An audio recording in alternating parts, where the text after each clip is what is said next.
Hi guys, మామిడికాయ చిన్న ముక్కల పచ్చడి తయారు చేయు విధానం పక్కా కొలతతో వివరంగా చెప్తానండి. పచ్చడి ఈ కొలతల ప్రకారం చేసుకుంటే టేస్ట్ చాలా బాగుంటుందండి. ముందుగా కాయల్ని నీటిలో వేసుకొని తడి లేకుండా శుభ్రంగా తుడుచుకోవాలి. తుడిచిన కాయలన్నిటినీ కత్తిపీట సహాయంతో మధ్యకి కట్ చేసుకొని లోపల ఉండే జీడిని తీసుకోవాలి. జీడిన తర్వాత లోపల ఒక పల్చటి వైట్ పొరలాంటిది ఉంటుందండి. అది మాత్రం తీయటం మర్చిపోవద్దే. కాయల్ని చిన్న చిన్న ముక్కల్లా కట్ చేసుకొని ఫ్యాన్ దగ్గర ఒక అరగంట సేపు ఆరబెట్టుకోవాలి.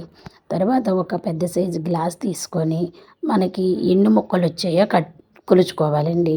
నాకు ఇప్పుడు మీకు కనిపిస్తుంది ఆ గ్లాసు. ఆ గ్లాస్తో 3 గ్లాసుల ముక్కలు వచ్చాయండి. అందుకని దానికన్నా కొంచెం చిన్న సైజు గ్లాస్ తీసుకున్నాను. ఈ గ్లాస్ అయితే ఒక 50 గ్రాములు ఉంటుందండి.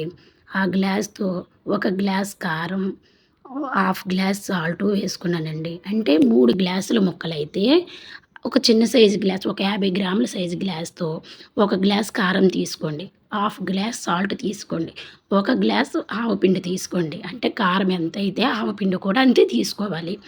ఒక స్పూన్ మెంతులు, ఒక గ్లాస్ ఇంపుగా పప్పు నూనె, ఒక 2, 3 వెల్లుల్లి రెబ్బలు శుభ్రంగా పొట్టు తీసేసుకొని ఆ వెల్లుల్లి రెబ్బలు కూడా వేసుకోవాలి. ఒక స్పూన్ పసుపు కూడా వేసుకోండి. ఆ ఉప్పు, కారం, ఆవపిండి అంతా ముక్కలకి బాగా పట్టే విధంగా శుభ్రంగా కలుపుకోవాలండి. ఆ కలిపే విధానం చూస్తుంటేనే నాకు నోట్లో నీళ్ళు ఊరుతున్నాయండి. ఆ ముక్కలు శుభ్రంగా కలిపిన ముక్కల్ని డబ్బాలో వేసుకొని స్టోర్ చేసుకోండి. ఇది వేడి వేడి అన్నంలోకి, టిఫిన్లోకి కూడా చాలా బాగుంటుందండి. మా ఛానల్ చూసే వాళ్ళందరికీ థ్యాంక్ యూ. ప్లీజ్ సబ్స్క్రైబ్ చేసుకోండి.